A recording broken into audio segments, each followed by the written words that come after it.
देख भैया हम कर रहे हैं वेक्टर्स, ठीक है। इसका पिछले चैप्टर के साथ कोई लेना देना नहीं है, ठीक है। तुमने बचपन में पढ़ा होगा कि दो तरह की क्वांटिटीज होती हैं, एक होती है स्केलर क्वांटिटी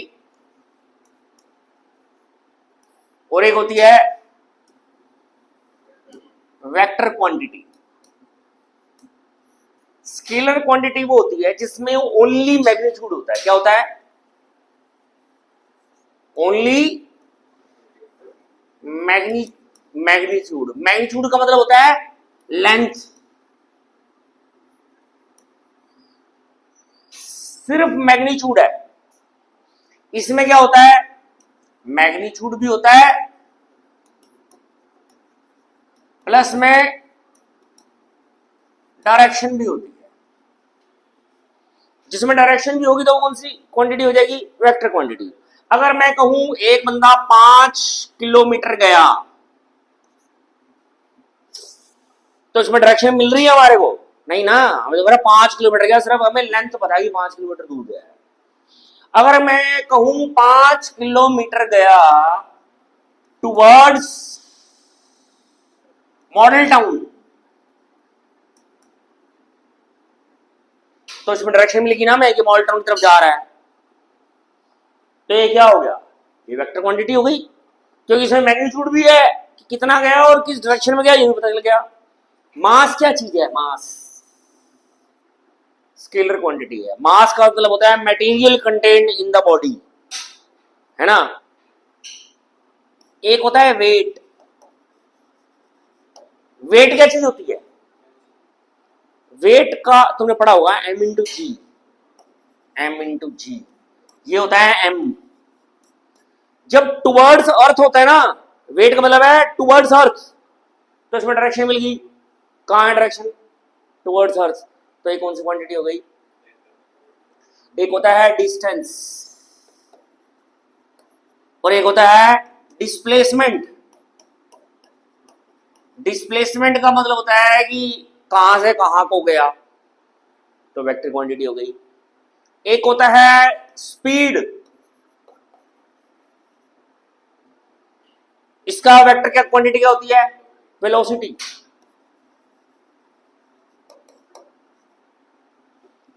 और एक होता है वर्क। वर्क क्या है? वर्क है स्केलर क्वांटिटी। एक है फोर्स। फोर्स क्या है? Vector quantity. किस डायरेक्शन में फोर्स लग रहा है, डायरेक्शन भी तो होती है उसमें ना, समझे। तो कुछ चीजें स्केलर होती हैं और कुछ चीजें वेक्टर होती हैं, और भी बड़े सारे एग्जांपल है इसके।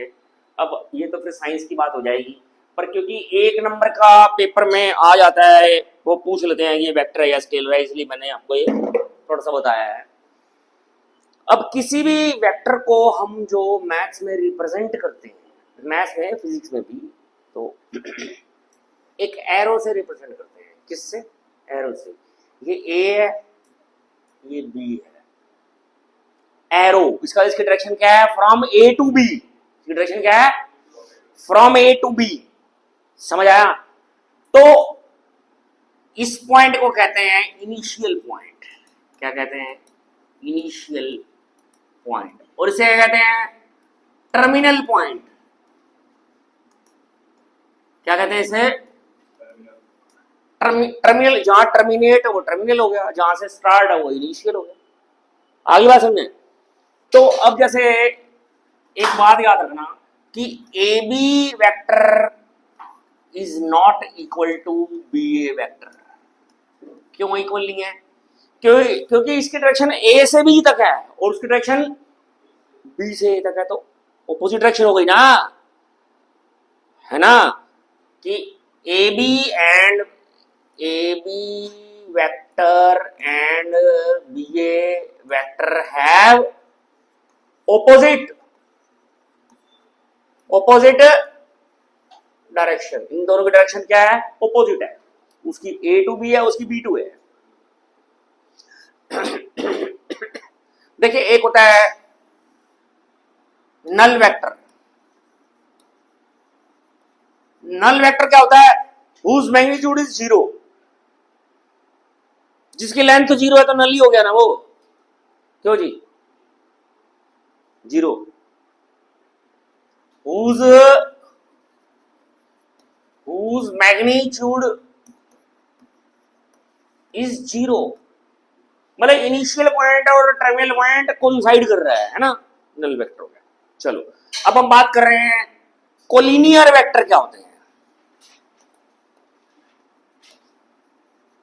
कोलिनियर वेक्टर पता कौन से होते हैं? कोलिनियर वेक्टर वो होते हैं which are parallel to same line, which are parallel to same, जो एक ही लाइन के पैरेलल हो ना तो उसे कोलिनियर वेक्टर कहते हैं। जैसे मान लीजिए एक वेक्टर ए है, एक वेक्टर ये है बी वेक्टर, ठीक है, और एक ये है एल लाइन है, एक वेक्टर है, एक वेक्टर और ले लिया ये सी वेक्टर, ये तीनों वेक्टर एल के पैरेलल में कोलिनियर हुए या नहीं हुए? हाँ हुए। अब तो क्यों जी इसकी डायरेक्शन इधर जा रही है, इसकी उधर जा रही है, इसकी उधर जा रही है, अरे डायरेक्शन से लेना देना नहीं है। कोलिनियर का मतलब है पैरेलल है या नहीं है। अगर पैरेलल है, डायरेक्शन चाहे ऑपोजिट भी हो तो भी चलेगा। समझ आ गया? तो एक कोलिनियर वेक्टर हो गए। ओके, अब को इनिशियल पॉइंट क्या हो, को इनिशियल वेक्टर क्या होंगे? को इनिशियल, इसके नाम से पता चल रहा है क्या होंगे को इनिशियल। को इनिशियल इसका नाम दे रहा है को इनिशियल, जिनका इनिशियल पॉइंट सेम हो, जिनका इनिशियल पॉइंट सेम हो। जैसे मान ले ए बी, तो दूसरा वेक्टर क्या होगा? ए सी।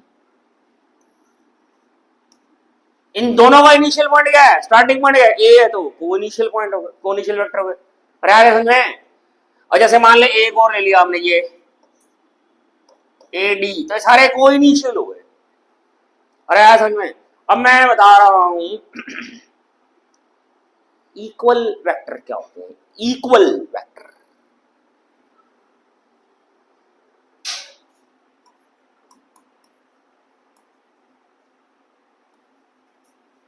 इक्वल वेक्टर्स का मतलब समझ रहे हो?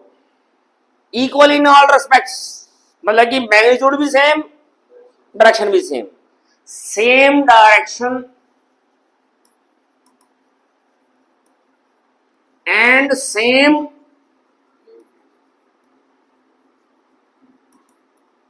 मैग्नीट्यूड। जैसे मान ले ये एक ए बी वेक्टर है, इसकी ये है 5 यूनिट का है, और एक दूसरा है सी डी, और ये भी 5 यूनिट का है ना? तो दोनों की डायरेक्शन भी सेम है, मैग्नीट्यूड भी सेम, तो इक्वल वेक्टर कहेंगे, अदरवाइज उसे इक्वल वेक्टर नहीं कहा जाएगा। आगे बात समझ में? ये मैंने आपको वेक्टर की थोड़ी सी बेसिक चीजें हमने बातें करी हैं। पहली एक्सरसाइज निकालिए, पढ़ पहला क्वेश्चन। एक्सरसाइज कौन सी है? एक्सरसाइज 10.1 पढ़ो जी पहला क्वेश्चन।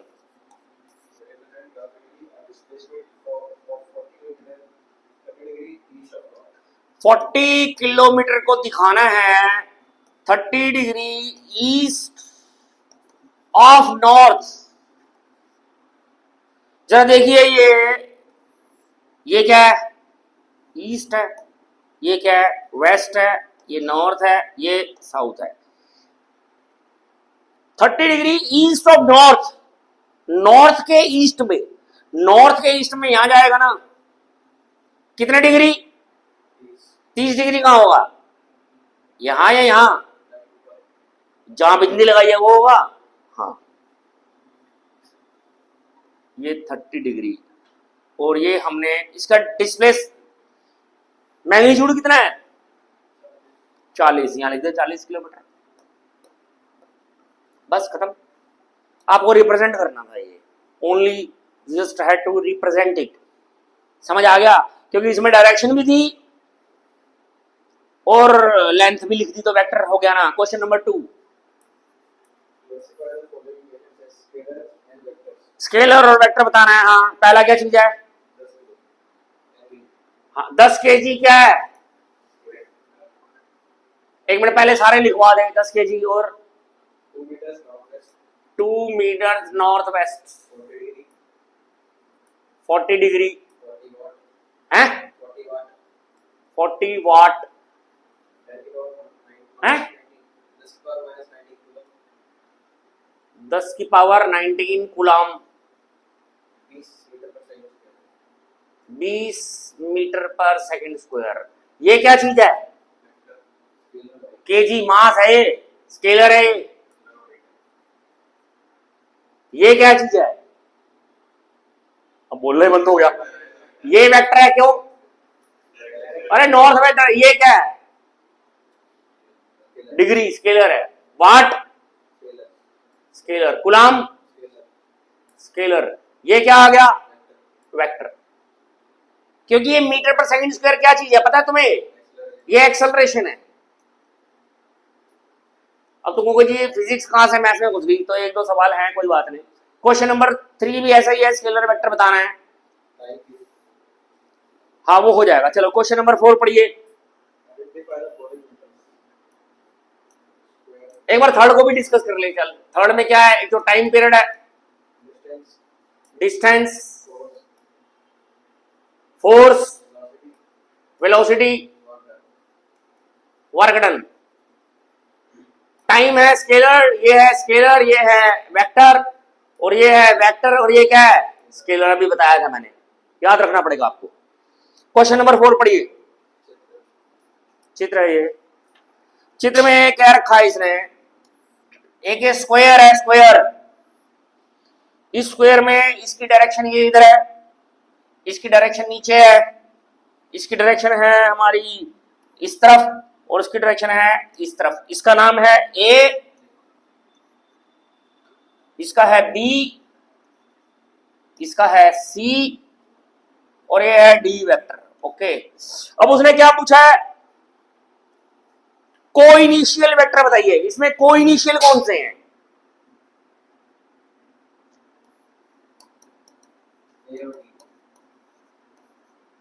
देखिए ए का और डी का पॉइंट, इनिशियल पॉइंट सेम है ना, तो ए वेक्टर हो गया एंड डी वेक्टर हो गया। सेकंड पॉइंट,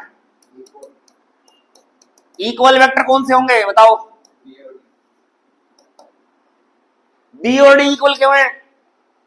क्योंकि दोनों की डायरेक्शन भी सेम है और मैग्नीट्यूड तो सेम है ही। क्यों मैग्नीट्यूड सेम है? क्योंकि ये स्क्वायर है। तो B vector and D vector same magnitude and direction same. Third part कहते कोलिनियर तो है पर इक्वल नहीं है। कौन से हैं?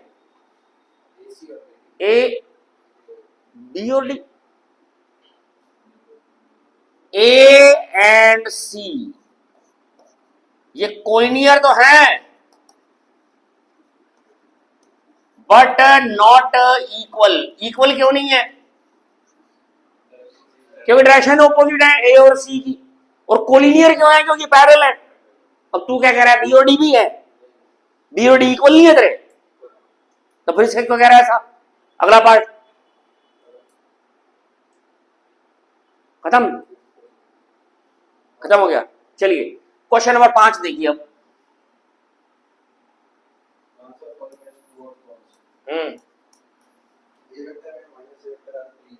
कहता है A vector and minus A collinear होंगे या नहीं होंगे? होंगे, क्योंकि माइनस का मतलब है direction in opposite, opposite direction.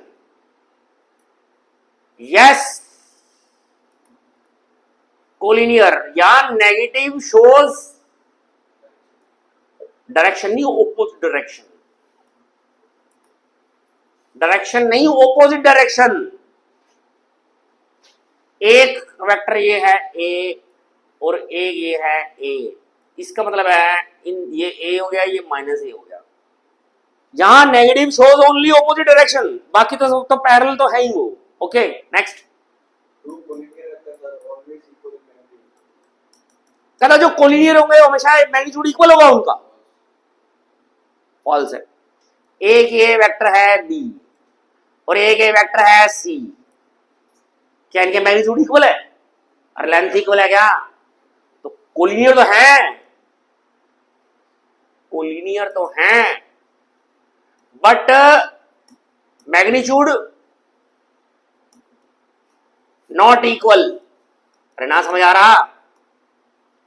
तो उसने पूछा था कि अगर कोलिनियर तो मैग्नीट्यूड इक्वल आएगा हमेशा? नहीं नहीं, बड़ा छोटा भी होता है। Third part,